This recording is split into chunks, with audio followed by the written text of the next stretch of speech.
A Comissão Mista de Orçamento aprovou ontem à tarde um projeto que garante à Polícia Federal R$ 102.400.000 para retomar a emissão de passaportes, suspensa desde a terça-feira da semana passada. O valor é suficiente para assegurar a emissão de passaportes até o final do ano.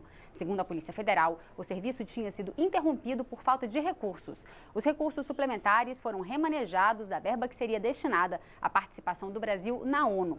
O texto agora precisa ser votado em uma sessão do Congresso Nacional e depois segue para a sanção do presidente. E a gente vai direto ao Salão Verde conversar ao vivo com a repórter Cassiana Tormin sobre esse assunto e também sobre as votações em plenário. Bom dia, Cassiana. Bom dia, Carol. Pois é, então teve essa votação ontem da Comissão Mista de Orçamento, né? Os deputados e senadores aprovaram essa suplementação e, além disso, também o plenário da Câmara conseguiu votar uma medida provisória. Eram 4 que estavam previstas, mas houve obstrução, né, por parte da oposição. O motivo é a crise política envolvendo o presidente da República e, graças a essa obstrução, então, foi possível votar apenas uma medida provisória, como a gente vai ver agora na reportagem. Quando os trabalhos começaram, havia 5 medidas provisórias aguardando votação. Entrou em discussão aquela que prorroga até 2019 o Recine, regime fiscal que dá desconto de impostos federais para a construção ou a modernização de salas de cinema. Mas, como tem acontecido com outros temas, havia um obstáculo: a obstrução feita pelos partidos que não querem ver o plenário votar nada enquanto durar a crise envolvendo o presidente Michel Temer. Ao obstruir a votação no dia de hoje, ao impedir que esse projeto, que essa medida provisória seja validada e que foi aprovado por unanimidade na comissão especial, nós estamos prestando um desserviço ao povo brasileiro. Quando a economia volta a crescer, o PIB volta a crescer, vem os arautos do atraso. Aqueles que não querem que o país se desenvolva, vêm impedindo que o homem trabalhe. O Recine foi uma construção, uma importante participação dos nossos governos, de Lula, de Dilma, da Agência Nacional de Cinema. Portanto, é uma medida que nós concordamos no seu conteúdo. Então, não há, de fato, nenhuma questão de conteúdo para nós. O problema é a crise política mesmo. Quer dizer, a atitude de obstrução neste plenário está relacionada com a crise deste governo, com a lambança deste governo. Não é possível tratar com normalidade essa crise política, por isso a obstrução. Mas a medida provisória venceu a obstrução e foi votada e aprovada em meio ao debate. Nós entendemos que essa medida provisória, ela tem no seu objetivo atender àqueles que vão incrementar o cinema nas várias localidades, criando, construindo, reformando as salas de cinema e aparelhos. Isso vai ser isento de impostos. Eu pergunto, quem teria interesse em não aprovar isso, senhor presidente? Posso ficar até sozinho nessa posição, senhor presidente, mas não votarei a favor dessa medida provisória que, mais uma vez, tira dinheiro público como se ele não fosse público, como se fosse de propriedade do governo, para beneficiar uma pequena elite brasileira. Nós precisamos priorizar a educação, saúde e segurança com os nossos tributos. Quando nós tivermos a condição de dar educação, saúde e segurança de qualidade ao nosso povo, a gente pode até discutir renúncia fiscal para produzir cinema. Mas, nesse momento, isso é uma falta de compreensão da prioridade que nós devemos ter no nosso país. Um acordo entre governistas e partidos de oposição permitiu que a votação da medida provisória fosse adiante. Em troca do fim da obstrução, o governo aceitou incluir no texto um pedido do PT de que o benefício fiscal para a construção de salas de cinema priorize municípios de porte médio e a distribuição de recursos seja proporcional entre as regiões do país. A ideia é evitar a concentração dos cinemas nas grandes cidades. Atualmente, o Brasil tem cerca de 3.000 salas de exibição, mas cerca de 90% dos municípios não tem nenhuma. Pois é, e para discutir essas questões, eu vou conversar aqui agora com os deputados Nelson Marcheselli, que é do PTB, vice-líder do governo, e João Daniel, vice-líder do PT. Começar aqui pelo senhor, deputado. Hoje tem mais sessão, está prevista outra sessão de votações aqui no plenário.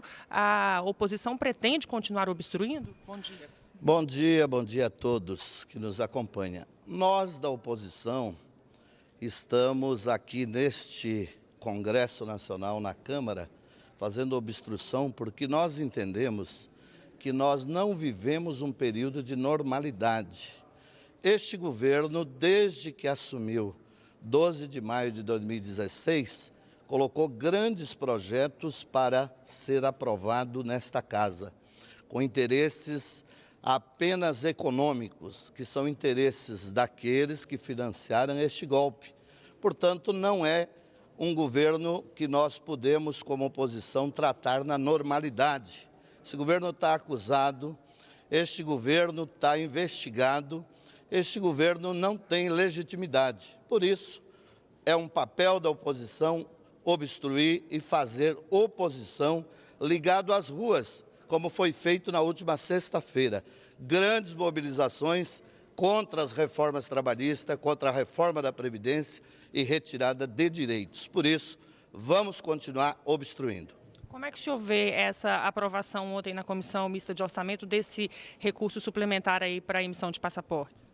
Olha, a oposição entende que tem aprovações que são de interesse, que inclusive são medidas provisórias, que houve participação e debate do governo da presidenta Dilma. Porém, nós temos clareza de que o momento que nós vivemos não é um momento de normalidade.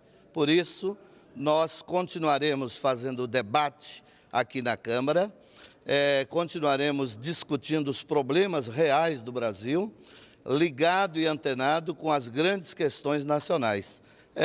E fazendo oposição a este governo que não tem hoje nenhuma legitimidade. Portanto, tem aí mais de 60 medidas provisórias já deste governo. Esse governo vive de medida provisória e nós precisamos continuar acreditando no Brasil, lutando em defesa do povo brasileiro e colocando esse debate que se inicia hoje na CCJ, da questão da investigação, para que este governo seja investigado e seja autorizado pela Câmara Federal este processo do STF. Certo, deputado. Deputado Nelson Marqueselli, essa aprovação aí de recursos para a Polícia Federal agora tem que ser votada ainda por uma sessão do Congresso. O senhor acha que vai ser tranquilo conseguir isso? Vai, é uma necessidade. O país precisa ter passaporte. Isso foi um cochilo do Ministério da Fazenda. Você não pode deixar sem recurso um órgão da Casa da Moeda, principalmente, porque os passaportes são vendidos por R$ 257 mais ou menos, e o custo dele é apenas R$ 69, R$ 70. Então não falta dinheiro. Foi mal distribuído. Vai ser fabricado, vai ter a continuidade e o governo está atento a isso aí. Agora, essa obstrução no plenário, que inclusive inviabilizou a votação de outras medidas provisórias ontem, não pode ser aí um sinal de que o governo tenha dificuldades de votar a denúncia contra o presidente Michel Temer? Existe essa preocupação, tanto na CCJ como depois no plenário também, deputado? Não, eu creio que não. O povo está bem esclarecido, os deputados já têm se manifestado nesse sentido. Nós sabemos perfeitamente que não dá para mudar o governo agora. Faltam anos para terminar o mandato dele. É importante que ele continue. E a justiça, após ele entregar o mandato, ele vai se ver com a justiça, vai se defender. Nesse momento, eu acho que não. Nós não podemos dar uma continuidade, trocar presidente, trocar ministérios, trocar tudo agora, faltando um ano. O país está caminhando, reduziu a inflação, reduziu os juros, a produção volta a crescer novamente. Já tivemos 3 meses de superávit já comercial na balança, mais de 29 bilhões de dólares. Eu acho que o Brasil começou a caminhar no sentido de voltar a produzir. Não é hora de a gente trazer essa crise política para o Congresso Nacional. Essa crise política é fora, vamos deixar a justiça trabalhar, vamos deixar a promotoria pública trabalhar no Brasil. Tem muita gente para ser investigada, certo? As delações estão acontecendo, A justiça que trabalhe. Quem detém um cargo público, como é o caso do presidente Temer, ele termine o seu mandato e depois vai responder. Quem deu a ele a legitimidade desse mandato foi o povo. Ele era vice da Dilma, ela foi afastada constitucionalmente, dentro das regras da Constituição, perfeito. Lamentavelmente, o PT tem uma música de uma nota só, sempre falando a mesma coisa, mas não corresponde à realidade. O Código, a nossa Constituição é clara. No impedimento do presidente, assume o vice-presidente. No impedimento agora do vice-presidente, se houver, assume o presidente da Câmara. Se houver impedimento do presidente da Câmara, assume o presidente do Senado. Se tiver impedimento do presidente do Senado, assume o presidente do Tribunal Federal. Está na Constituição, é claro isso. Nós votamos, o povo votou. Quer dizer, nós sabemos perfeitamente qual é a regra do jogo. E a regra do jogo qual é agora? Venha a defesa pedindo liberação para processá-lo. Se o STJ não permitir, venha assim mesmo para o plenário. Se o plenário não permitir, quer dizer que ele não pode ser processado agora. Mas ele pode ser processado daqui a um ano, quando ele entregar o cargo. As regras da legislação e, graças a Deus, as instituições do Brasil estão funcionando. O Judiciário está funcionando, o Ministério Público está funcionando, o Legislativo está funcionando e o Executivo está funcionando. Já repatriamos dinheiro para fora, as obras que estavam paralisadas já estão trabalhando, o Rio São Francisco já está sendo concluído, nós estamos trabalhando. O Congresso está trabalhando, apesar da oposição, que ela é legítima, deve ser feita. Eu acredito que cada vez mais nós devemos vencer no voto. Vencer no voto é democracia, é democrático. Obrigado. Deputado João Daniel, como é que o senhor vê o encaminhamento aí dessa denúncia lá na CCJ agora essa semana e na próxima? O Brasil não vive uma normalidade. A Constituição foi rasgada quando foi tirada a presidenta Dilma. A presidenta Dilma foi retirada sem ter cometido nenhum crime. É preciso que o Congresso Nacional autorize a investigação e este presidente, que não é legítimo, seja afastado. Na CCJ, nós cumpriremos o nosso papel de brasileiro, de defender que tudo seja investigado, que vá para o plenário, que o plenário vote abertamente se defende ou não a investigação, para que todos os deputados e deputadas se posicionem perante o povo. Não vivemos a normalidade. O Congresso Nacional e o governo estão tomando medidas de interesse de grupos econômicos. O nosso país não voltou ao crescimento, ao contrário, aumenta o desemprego, quebram e rasgam a CLT, estão querendo acabar com a Previdência Pública. Por isso, nós temos esperança de que o Brasil é um país que pode dar ao seu povo direito ao trabalho, educação, saúde. Para isso, nós precisamos de um governo legítimo. Nada mais importante do que o Congresso agora devolver ao povo o direito de eleições diretas.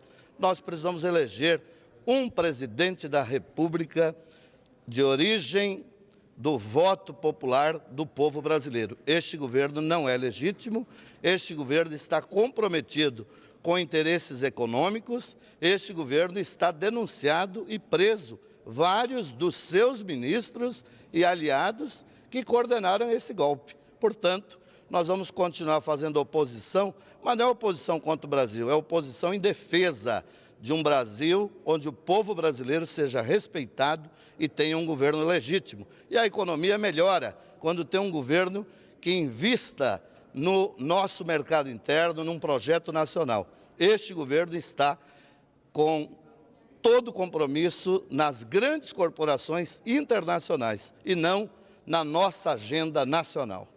Obrigado, deputado João Daniel. Obrigado, deputado Nelson Marqueselli. A gente vai voltar no estúdio, então, com você, Carol.